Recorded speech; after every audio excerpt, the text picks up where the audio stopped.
Hey friends, welcome to Moxie Gardens. I'm Mike Toomey, and today we're going to give you a unique spin on a garden tour. I printed out some photos. We've done this in the past. Last 2 years, I think, we've shared our garden kind of uniquely. We printed off a lot of these photos from our photo album, our cameras, and just kind of went through the garden, and we'll share with you the progression. We'll probably do this again one more time closer to August. No, maybe October. That's when our fall colors start to really hit right here in Zone 6A, Gardner, Kansas. But we're going to use this bobby pin, clothespin. I've called this bobby pin every time. I don't know why. I don't even use bobby pins. Okay, we're going to use this clothespin blooper and these photos to kind of just give you a glimpse of how much this garden has changed. And we've owned it for 10 years, but we didn't start kind of gardening until our second year here. So about 8 years roughly, this is the progression of our season. That being said, let's get started, and then towards the end I might just give you a quick little rundown, and that'll be your early May garden tour for the day.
Yeah. Okay, that was kind of the conclusion of the last 10 years.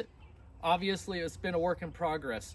Remember, we purchased the home in the last 10 years, but we've only been kind of landscaping this for about 8 years. So one thing led to another, but it was a water issue that turned into a happy little accident. That being said, we're just gonna make a quick little lap. I basically showed you everything, but we'll just talk about a few things, especially if you're a new viewer. You'll have to get caught up, but we have a couple empty spots. Most of our planters, you can chase over there, Jesse. Most of our planters are empty. That one's the only one that doesn't have soil. I could blame it on, you can go back this way. I could simply blame this all on us being on vacation, but really it's the prices. Everything is so expensive. We talked about that in the past, but that being said, we'll come back here. That being said, we will get some of these planters in. We've got 2, 4, 5, so we've got 5, 6, 7, 8, 9. We've got 11 planters just up here. A lot of money needs to be spent just to get these kind of in there, but even 6-packs. Oh, I can't find 6-packs. Anybody been able to find 6-packs? Now they're 4-packs in this area, but box stores are a lot more expensive than the nurseries, I have been able to tell. Okay, come on back. As we go through, if you're claustrophobic or you don't like the feel of things touching you, you definitely don't want to come to this garden because we have such a tight space and I'm just collecting and planting everything in. A lot of things brush up against your shoulder, your head. The only time that really is an issue for my wife and I is, mainly my wife, I've kind of figured it out, but once it starts to get hot and those spiders start coming up, spider webs, she's a ninja whenever it becomes time to water in the well, probably about summer once spiders start laying out their egg. As soon as spiders begin putting out their spider webs. Okay, this pocket right here, we still have to figure out what we're doing here. What we count? We're gonna count these, see if I can remember. I said we had 11 planters, I think. So they're 5, 6, 7, 8, 9, 10, 11. Yeah, 11, 12, 13, 14, 15, 16. So 16 more planters. This one is hollow. This was gifted to us from a friend. I just simply put a rock in the bottom of that, put this right over it, and then I'll set a whole planter right on top. That way I don't risk the patina and I don't risk it kind of deteriorating anymore. It's about to rust out, but yeah, good stuff, I suppose. And then do you like the color of the gate? You can stay right there for a second. Yeah, so we kind of did some purple. I probably need to go back with some more black on there, stroke that with some more black paint just to kind of give it, it's got a really good texture to the back side. That's what I was looking for, and I got a little aggressive in the front. So what are we at now? 11, 12, 13, 14, 15, 16, 17, 18, 19, because there's 3 more behind you. You feel free to share that with them, Jesse. And so that little area right there that is kind of naked, that's a continuation from the front side. This right here is the east side of our home right here, so that kind of give you, so we're already in shade, gets very minimal shade through here, but you can see these azaleas are just doing awesome. So that's why I think I'm going to do azaleas, maybe azaleas, I don't know, we'll get back to you. Prices are so high though, I'm just a little bit behind on it. We've got another Japanese bloodgood. I pop in so you'll see lots of green, lots of green, lots of different foliage textures, but then we pop in a lot of purples, a lot of burgundies just to kind of calm it all down. We didn't go with these planters, we didn't go with super bright stuff, so it wasn't a pop in the eye as soon as you open that. So it's a nice gradual, it's got some nice patina to it. You see the orange bleeding through a little bit, that terracotta look. So we've got more planters there that we need to plant up. You can see the another 3 that we need to plant up here. Our creek is new this season, and we just planted up some Pachysandra back there in the background. I planted up this rhododendron earlier, and then along this side we got these junipers, and then right below it we have the ajuga that we've just added in this last couple videos. And then in this little patch right here of soil, we got some nice little coleus. Those should get, what did I say, 16 to 24 inches. I don't know how high they will actually get because this is in a lot of shade. A lot of dappled shade right there. Hydrangea Hill is not looking good. We've got this project still, so we got a lot of bare spots. I call it Hydrangea Hill because in here we have some hydrangeas. But if you remember, I planted that Hobbit home right here, and it was up about this tall. Well, those were on the back side, and I think that the cold got it because it was so elevated up off the flatland of the plane of the earth. So Weigela, probably butchering that compared to what you probably call it, but that is that. We've got another nice little pocket right here with soil. We'll probably go in with coleus. We've done that in the past. Before, we used to have birdhouses right there. It's kind of outgrown what we're doing here, so we've changed it out. So this will always be a pocket. Now, if the prices continue to grow, raise, and I decide that I'm just gonna start doing seedlings and I'm gonna further my knowledge in this garden system, then I will start doing something my own self with bringing plants and different things from the basement, or from, maybe I'll put in a greenhouse, something, but I just can't. With this size garden, I either have to figure out, do I want to continue to do annuals, or do I just do annuals and planters, and then start filling in these spots that I'm pointing out on the ground with shrubs and stuff and perennials that will come up every year. So we're thinking still. We're thinking. Let's see. This Annabelle hydrangea is really, in fact, I can see that we're starting to put on some heads there. Another opportunity for me not to worry about the cost continuing. I'm going to start doing a lot of ground covers. And I'm not sure what, but once I do it, we're going to be pretty consistent throughout the garden, just so we can continue that flow. Sun's right on you, isn't it? It's okay. We just had to take the opportunity. The neighborhood's quiet. On a Sunday, quiet, that's unheard of. If you've seen in my last couple videos, my brother and I made these, well, my brother made them, I drew them up, made out of steel, but some little folk art here. It's fun, got some faces and stuff. We'll get something to kind of hang over to give it some hair. We'll make it look like it appears to have hair. That'll be fun. You right now are walking underneath you know what it is, Jesse? Honeysuckle. Honeysuckle, that's right, honeysuckle. And then of course over here, if you caught any glimpse of that during our video, that's my graveyard. That's where I've been putting everything until I find a new home for it. We've mixed and pulled stuff out, and we've added stuff, so we'll continue on. Got the chimenea, the shed, it's still coming around. We built this last fall, still coming around. I've got a lot of things brewing up, so I still need to get this planted up so you can add that to another planter almost. We'll fill that up something nice. I need to get some type of stepping stone to step in there, and then we're going to go around it with some ground cover. Those of you who've been following us, we just got back from vacation, came back, and bunnies were all over in the yard. We have a barrier around the yard, but if one female gets in here, she had, or maybe multiple females got in here, but we had bunnies everywhere. Well, they ate all the heuchera down, so now I am spraying it, and it seems to work, so that's a win. Most recently, we put in this Japanese maple, this Bloodgood. That's a fun addition. That kind of breaks up the yellow, especially when you're looking at it from the other angle. Yeah, we're cooking. I've got another planter. Actually, what it's considered, I'm gonna put succulents. I'm gonna put some succulents in here. Drill some holes. This is an old bird bath that a friend gave us. It doesn't hold any water. It just drains out pretty fast, but there's no holes. It's just, it's past its time. So I'm gonna drill some holes. We'll just put some succulents in there. That'll be a fun addition right here in between all the barberry. We did add this spring. This is a cedar fence. A gentleman was selling it on Marketplace Facebook, and we went out and got them. We've got these beautiful alliums.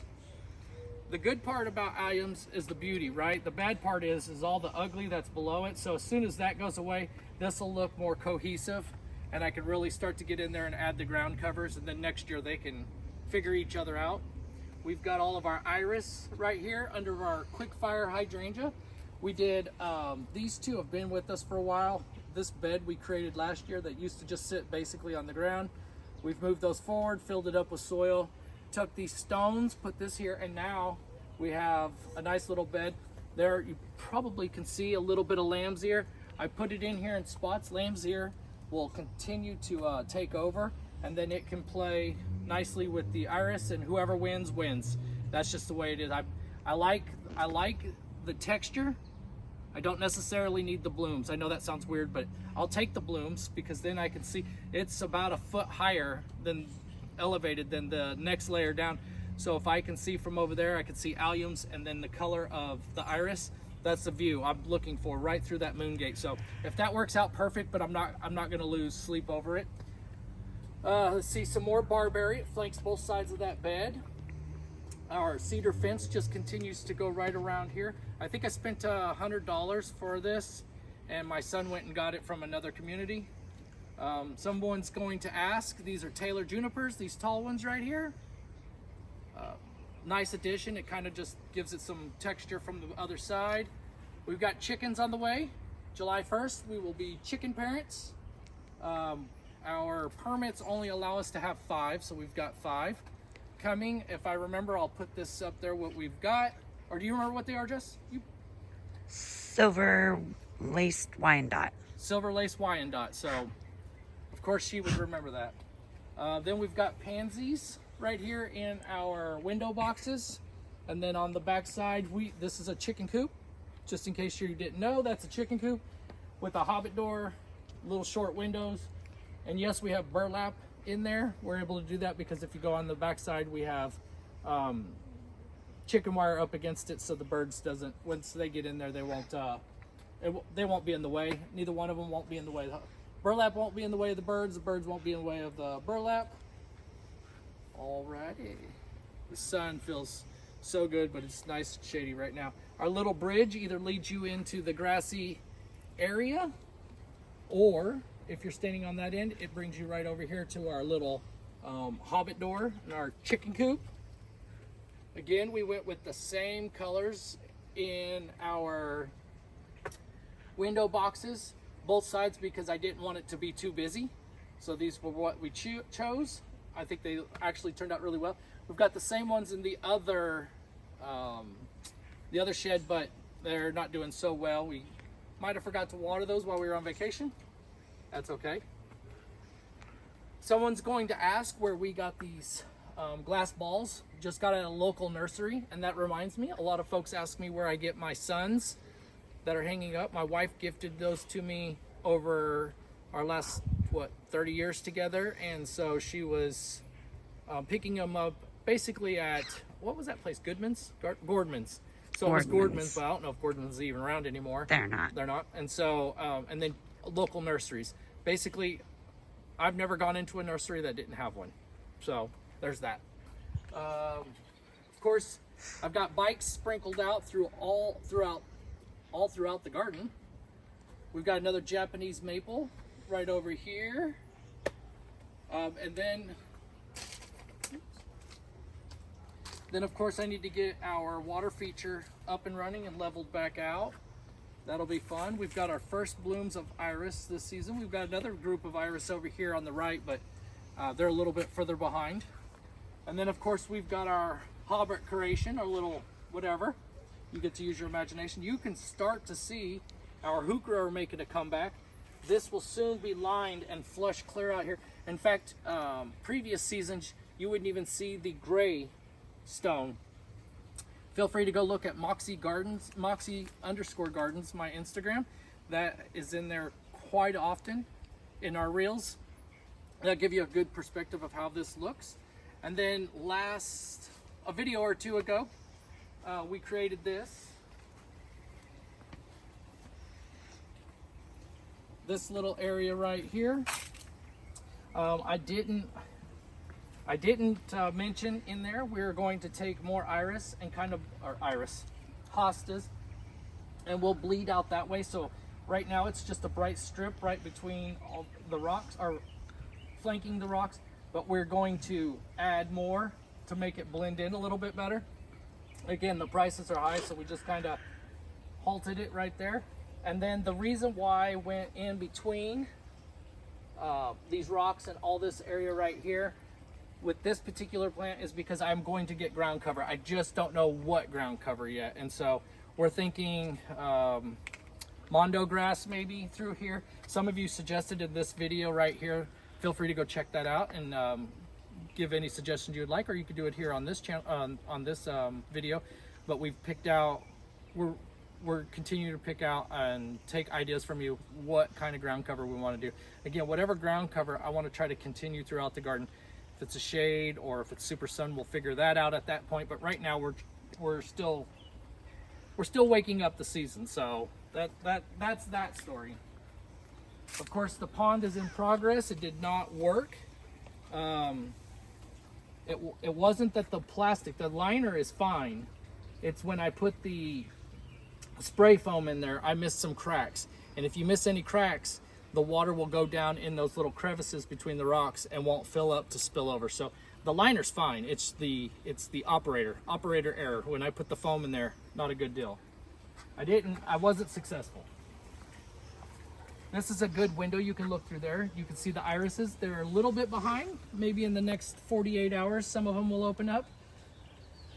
And then this is a tiger's eye sumac. I love looking through that. We've limbed it up so well that and as it continues to grow, I really think it'll be a good view right through there. I like that multi-trunk look.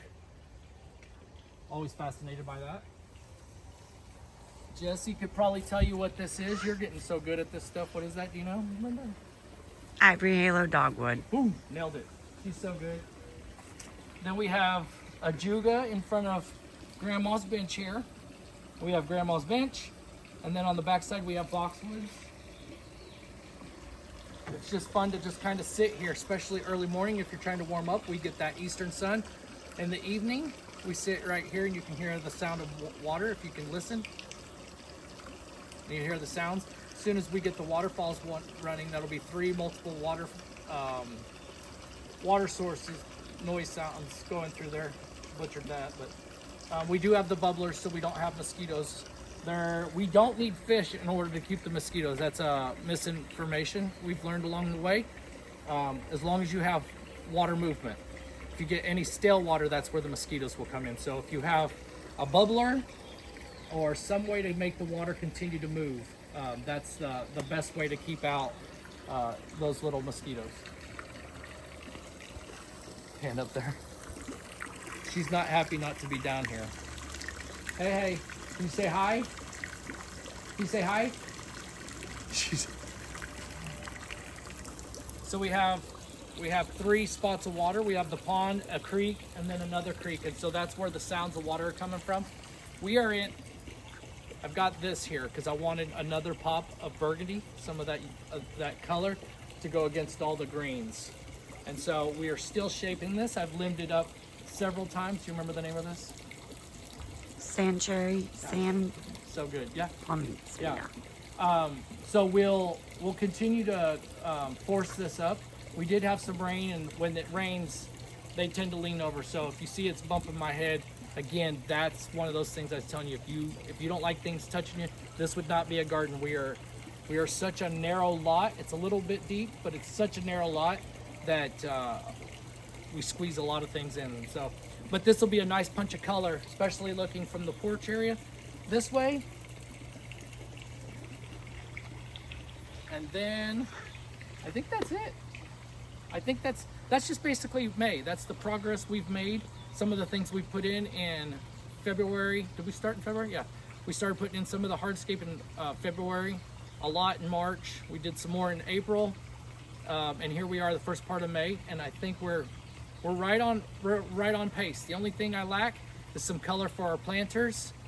Wish me luck on those, but that being said, I think we're right on our way. So we will continue the the reels, the videos coming to you as much as possible. But in the meantime, happy gardening, friends, and we will see you guys on the flip side. Bye-bye now.